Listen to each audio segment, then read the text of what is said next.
Hello, everyone. Thank you for tuning into my podcast, Xena, Life as a Dominatrix. This is episode 11. Episode 11 will be broadcasted tomorrow, April 5th, 2022. Today's topic, the art of humiliation. So many forms of humiliation. There's erotic humiliation, verbal humiliation, physical humiliation, public humiliation. But first and foremost, you're probably wondering, why are people into humiliation?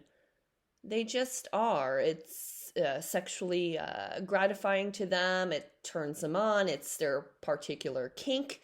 And there's dominatrixes, humiliatrixes, um, wives and girlfriends that humiliate their partner, humiliate their slaves. But first and foremost, this must be done safely, sanely, and consensually, and also very important, between two consenting adults.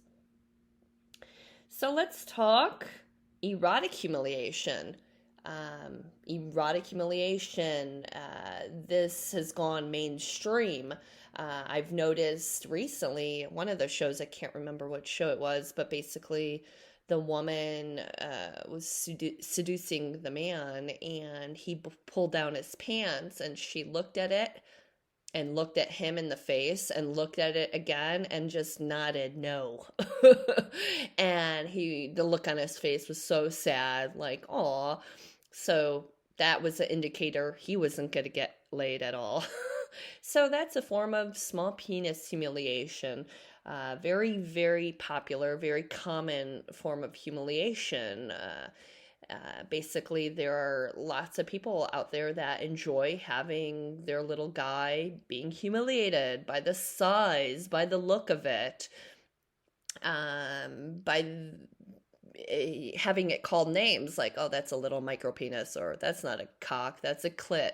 But it's sexually gratifying to them. But there are other people out there that's a hard limit. That's a hard no, to not make fun of their penis, because it could be very degrading on a mentally, by a psychological level. Like, could make somebody very depressed. But people are into humiliation because that's their kink. And then there's others where it's like, oh, that'll really break their confidence if you make fun of their little guy. But again, you want to make sure that the person's really into small penis humiliation, and if you're into it, you want to communicate that too. But yeah, basically the whole art of humiliation, it's not about sending somebody in a depressive state. No, no, no. That's a hard limit. You want to communicate your boundaries, communicate their boundaries, the person's boundaries who you're playing with. You want to make sure that, like, if they're into being called a bitch but not a slut or a whore, you want to, communicate that. Like, hey, if you're into verbal humiliation, what names, what's a hard limit for you? That's what I'm trying to say. So, but let me get back to erotic humiliation. Cuckolding. Cuckolding is another popular one. Like, for instance, there's a married couple, and the husband gets turned on by the fact that the wife wants a bigger cock, and his cock isn't big enough. And the wife will, like, have a suggestion like, ooh, let's invite a friend over who has a big cock. Things like that. And the husband might feel that humiliation. He's the cuckold, like, aw, I get to watch only, but I can't participate. Or I get to clean her up beforehand, and then I get to watch her getting fucked by another man and his big cock. So there are couples that are into cuckolding. And it could be humiliating to the partner because he was told by the wife, "Oh, you're not gonna fuck me, but you're gonna watch the man fuck me." So, but it's a sexually a turn on for the husband to watch his wife being pleasured by another man.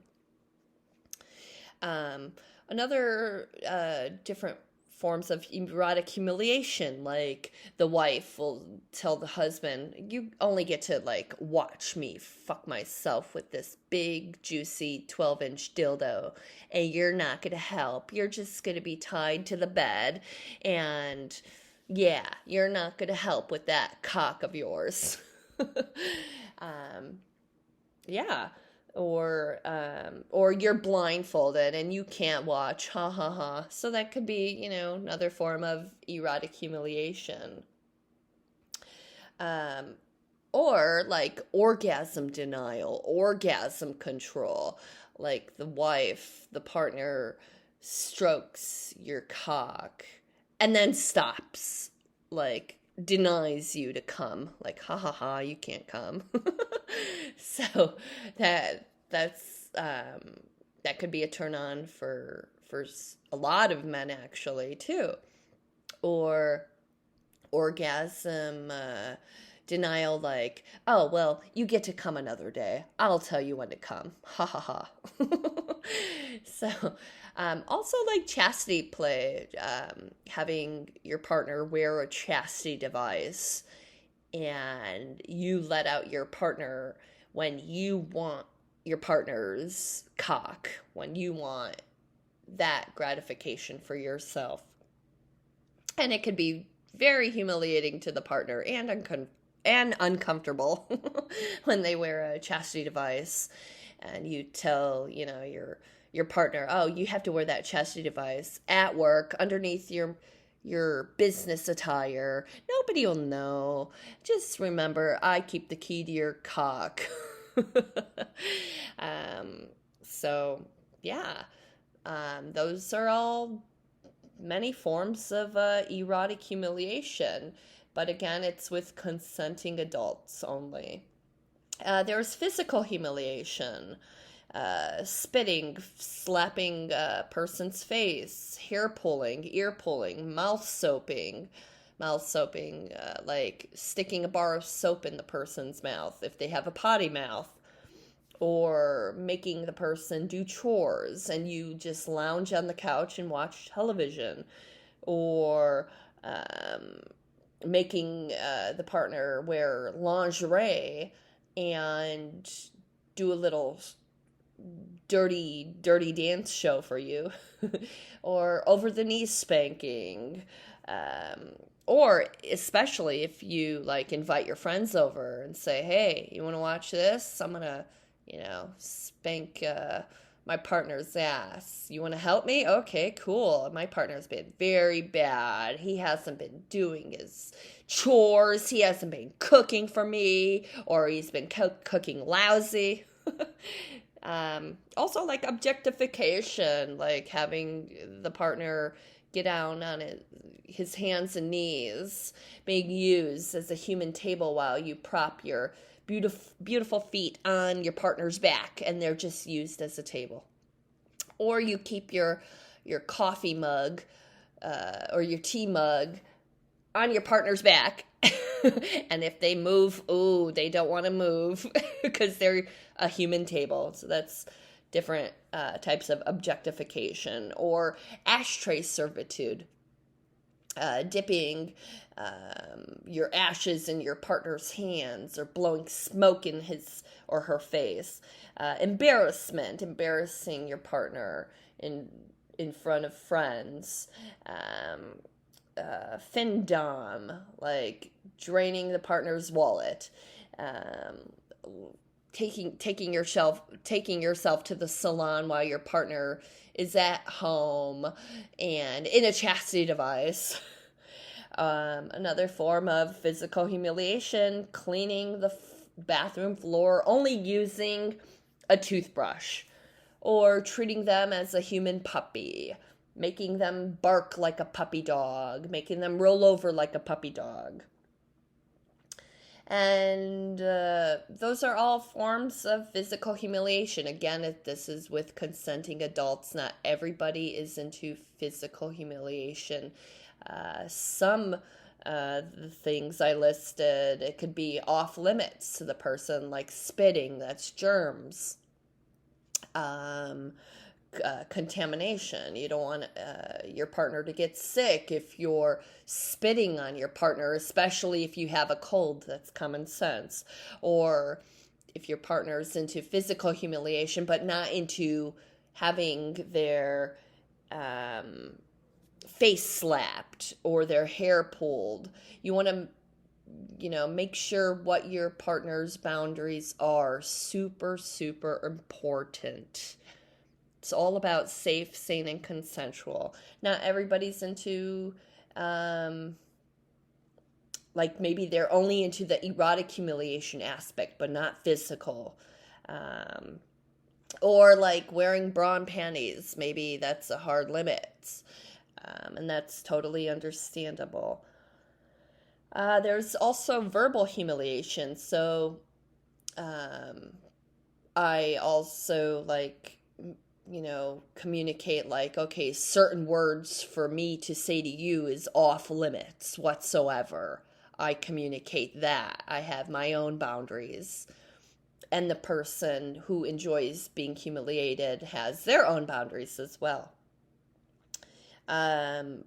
Like verbal humiliation, like for instance, some people enjoyed being called you little bitch, but the word slut and the word whore is off limits. And then there are some people that love those words and love being called a slut or a whore.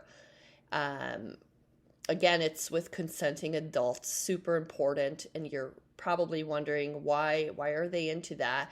Well, maybe because they had a girlfriend in college who called them a bitch, and that just stuck with them, and that sexually turns them on. That makes them get off by being called certain names for per se. And then there's some degrading terms where like it's totally off limits for some people. Like you're a worthless you're a worthless piece of shit. You're so pathetic. You're useless. That could be super off limits. And again, you want to make sure what the person's boundaries are. Super important. And also that could be that could put a person into a depressive state. BDSM kink, it's not about putting a person in a depressive state whatsoever. That's mental abuse. That's not good. Abuse and kink no, they don't go hand in hand whatsoever.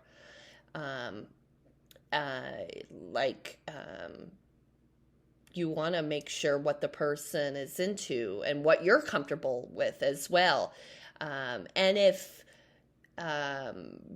you notice a person crying, if you're calling, if they're into humiliation, and if you're calling the person these names and they keep crying, then, you want to, talk about it. You want to talk. Hey, maybe, are you okay? Is this too much for you? Do you want to stop? Or maybe this kink is not for you. But it's not about putting a person into a depressive state whatsoever. This kink is all about, like, it's very, it could be very sexual, very gratifying. It could be a turn on to many. And then there are some people that love being called, you pathetic little bitch. Like, they love that terminology, that they're dominatrix, that they're humiliatrix, that their partner is telling them. And that gets them very excited. But overall, humiliation, it's supposed to be erotic kink. It's not supposed to damage. It's not supposed to put somebody in a to the psychiatrist, things like that. But you want to make sure, hey, is your partner okay after you slapped him or spanked his ass or her ass, or grabbing their hair. You want to make sure the partner's okay most of all. Humiliatrix. There are people like myself and humiliatrixes or partners that just they specialize in the art of humiliation. And there is aftercare, like after you humiliate the slave, humiliate the partner, then after the scene, after this session, you want to talk about, hey, are you okay? Things like that. Or was that too much for you? Or you want to escalate it more next time? Or do you want me to tone it down next time? Things like that. Also aftercare, like hugging, snuggling with the person, praising the submissive. That could help build them back up after the intense humiliation session. But it's not about belittling the person whatsoever. And humiliation, the slave, the submissive, the partner can get into that subspace where, okay, they're being humiliated, they're being slapped in the face, they're being spit on because they personally enjoy it. It's sexually gratifying to the person. But yeah, again, consent is vital. Safe, sane, and consensual. The submissive, the sub, whomever you're playing with, should be given a safe word. And then there are some submissives who are not into the pain, but into the verbal aspect. Or into only wearing a bra and panties and cleaning your home while you're relaxing on the couch. Not lifting a finger. So that could be very humiliating to that person that you're playing with. But humiliation, fetishes, it's not a sign of a mental health issue. It could be a very, very, very healthy form of, sexual expression. Expressing, hey, this is what my kink is. More power to you. That's great. That's great that you like to wear a diaper in public underneath your man clothes. More power to you. Or you're into wearing a collar and leash also. That's could be private or public. But public, I would advise maybe trying it out in the dark. Yeah, so you don't want there are some scenes where I've heard of where like the police officer was called like what's going on. But it's between you and your partner, and if your partner is comfortable with wearing that collar and leash in public and you leading that leash, go for it. If the two of you are totally into it, go for it. Yeah, but personally, I get asked frequently, actually, like, what's the most humiliating thing you've done to somebody? Because humiliation is very in vogue, very popular. It's not so underground because it's more and more mainstream. Like, you see men getting slapped around in a movie, or they're wrestled by a woman and they lose the wrestling match, things like that. And that's, that can be pretty humiliating as well. But what's the most humiliating thing I've done? I would say toilet play like golden shower. So, golden shower can be very erotic as well, but um, some people are into that type of fetish where they are being used as a toilet, like being pissed on and being, uh, just treated like piss. So that's a popular one, and that's or most humiliating one, shall I say. Um, but again, consent, consent, consent. It's all about consent. Another memory I have was where I had. We discussed the scene beforehand, of course, because that's very important. So I had two male slaves with me, and this was broad daylight in Chicago, very busy street downtown, and I had them just kiss each other in public in front of everybody. That's all. And for me, that's erotic for me personally, but for them it was both erotic and humiliating because the look on their face was like so shy, like, oh, I just did that in front of all these strangers. um yeah, and another humiliating act. I could remember like throwing pies in somebody's face. Um, yeah, so that could be pretty pretty humiliating as well. Um, Another humiliating act where I this was in Los Angeles, and the line for the bathroom was so long, so I urinated in a cup, and I had a very long skirt on, and I had this slave at the time hold the cup underneath my skirt so I could urinate in the cup. And then I just fed him the urine like in front of everybody because that's what he was into, and that could be very, very extreme. I'm not encouraging, hey, try that. But that's just between two consenting adults. And if you want to do your own research on different forms of humiliation, you should totally do your own research and make sure things are safe. If it's a safe form of play, like piss play, you might think, oh, that's not safe. Well, piss, there's, um, there could be bacteria, there could be, but this was somebody where he was experienced a lifestyle submissive player, and that was his kink. So yeah, that was just another story as well. Let's see what else. Another story where I had this old, unfortunately, it's not there, a club in Chicago where I had a man dance for me in front of everybody, and he was so embarrassed, and that's what he was into.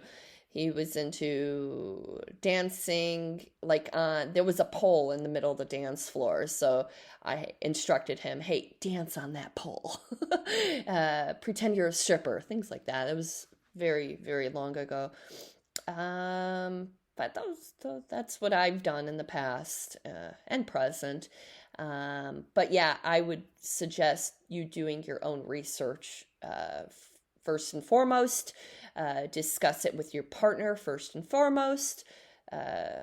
Lay out your boundaries. Make sure your partner lays out his or her boundaries as well. That's super crucial. Safe, sane, and consensual. And yeah, I think I covered it all. But there's more and more stories I have on humiliation, but this can be sexual gratifying for you and your partner, can be very arousing as well, especially the erotic humiliation. And if, your partner isn't being treated like a human dog, don't do it. If your partner isn't into being spat on, don't do it. It's all about respect, all about respecting the boundaries. Safe, sane, and consensual play, very crucial. So if you have any questions about this particular podcast, um, you're more than welcome to send me an email. I hope this was very informative. And yeah, that's about it. Have a great day. Thank you for tuning in.